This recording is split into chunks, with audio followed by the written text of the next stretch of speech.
Health Ambassador Fellowship grew out of a desire to invest in immigrant health in the most vulnerable areas and with the most vulnerable communities. The program envisioned building greater capacity for community members and organizations to address health and be at the forefront of the fight for health justice. The program placed 5 fellows in 4 key regions. We chose Bakersfield in Ontario because both lack safety net programs for undocumented folks, LA because it's a hub for immigrant communities, and Sacramento to be able to inform policy. Each fellow was able to do vital work in these regions, and just as important, they were able to develop as leaders and professionals. Especially seeing all this process of the administration really trying to take away healthcare access to over 24 million people that were going to get affected, plus the people that are already uninsured. I think it's even more important to make sure that everyone has a chance to have access to healthcare regardless of citizenship status. And I think it's a good moment to really expand that narrative that healthcare had nothing really to do with citizenship, if not with the people and with the people that need it, and sickness is not out there picking out who has citizenship or not, so why should healthcare have to be selective in that way? I think it's important to have a health ambassador in the Inland Empire because we are actually one of the counties that has very limited services for undocumented folks when it comes to health. Out of the 58 counties, we are one of the 11 and one of the biggest counties also that does not offer any type of safety net program or county program that offers medical services to undocumented folks. So I think it's important to have somebody in the Inland Empire who's advocating for health access for everyone.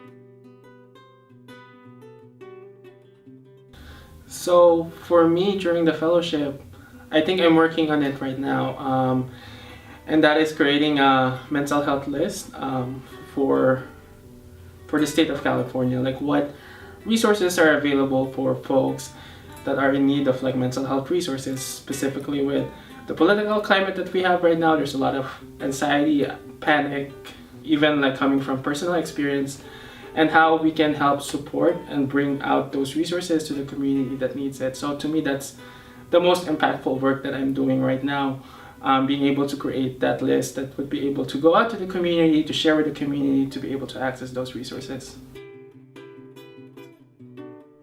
Personally, in the sense of I have lost the anxiety of social interaction, even though a lot of people couldn't tell that I had that social anxiety when I interact with people. But now with doing presentations, having to canvas outreach, talking to people constantly in this fellowship at Clinica Romero, then I had to lose that fear, you know. And right now I can be in front of a crowd and I can speak to them, giving them a presentation without having that type of anxiety.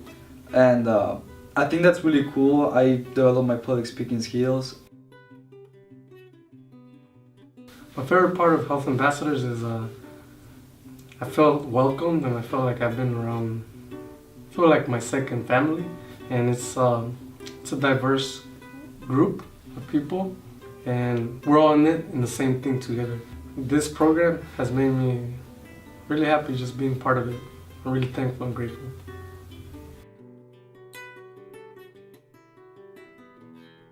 It's helped to like bring more awareness and to let people know that there are programs out there and people are willing to help. So it's just about informing yourself and doing your research. One of the ways that the Health Ambassador program has benefited our region, I think one of the things, just having the presence of somebody doing health work within our region. I think before the Health Ambassador program, there was people that were focusing on health, but they weren't focusing on health for undocumented folks. So I think the Health Ambassador program allowed us to continue conversations, then being able to get healthcare access. The fellows continuously advocated for health access in their regions.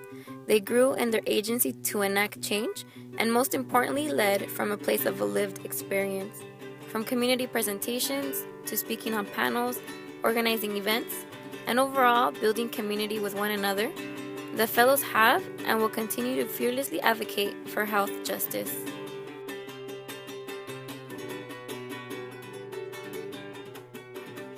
It's nice to see not only the youth, but the educated youth, the older people are also staying active, and they're seeing what's going on in the communities, and they see that we need programs, we need resources, we need more opportunities, and it's nice to see them to get their voices heard, because at the end of the day, your voice matters and your health matters. That's what I want to say.